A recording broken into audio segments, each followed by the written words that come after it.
c'est ça le tableau dont j'ai parlé.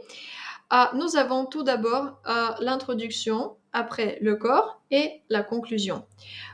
J'ai essayé de mettre le plus d'informations possible. Je vais essayer d'augmenter un peu le texte.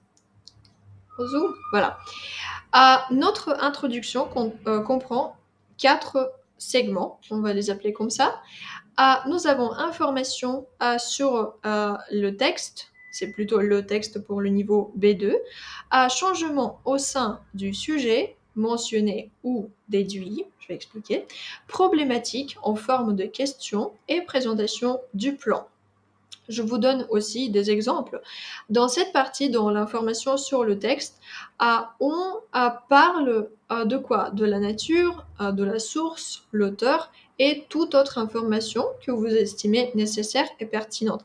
C'est l'information de ce texte, cette petite feuille de papier que vous avez. C'est le texte déclencheur. Donc, vous présentez le texte. Après, vous présentez le thème d'une façon succincte. C'est quoi succinct? C'est court, mais qui comprend beaucoup de sens. Je vous propose de déduire ou de mettre en relief le changement dans le sujet. Par exemple, avant, les langues régionales étaient bannies, cependant, changement. Aujourd'hui, ce n'est plus le cas puisqu'il y a eu quelque chose. Voilà, donc je propose toujours de voir le changement entre ce qu'il y avait avant et la situation actuelle. Après, à partir du changement du point précédent, vous tirez la problématique. C'est quoi la problématique? C'est la question qui déclenche le débat.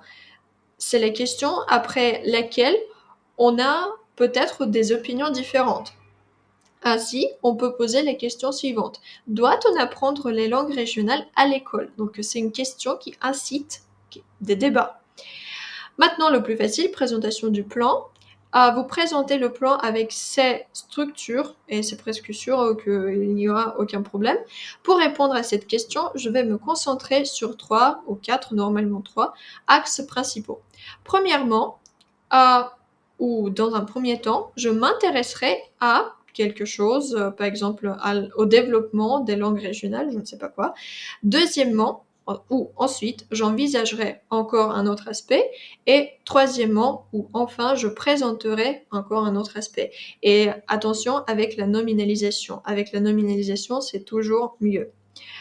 Après, le corps, je pense que là, vous savez déjà comment faire. C'est comme dans la production écrite. Et à la conclusion.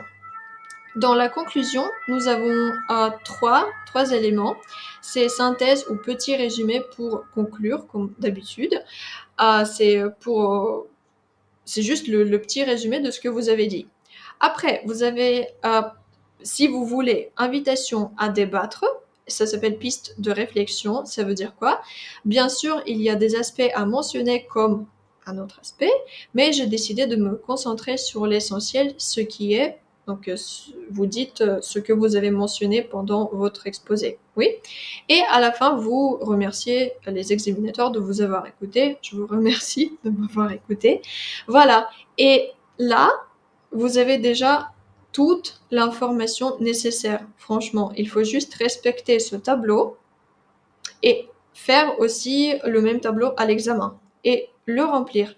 C'est tout ce qu'il faut faire, d'accord? Donc ça, c'est votre production orale et c'est tout.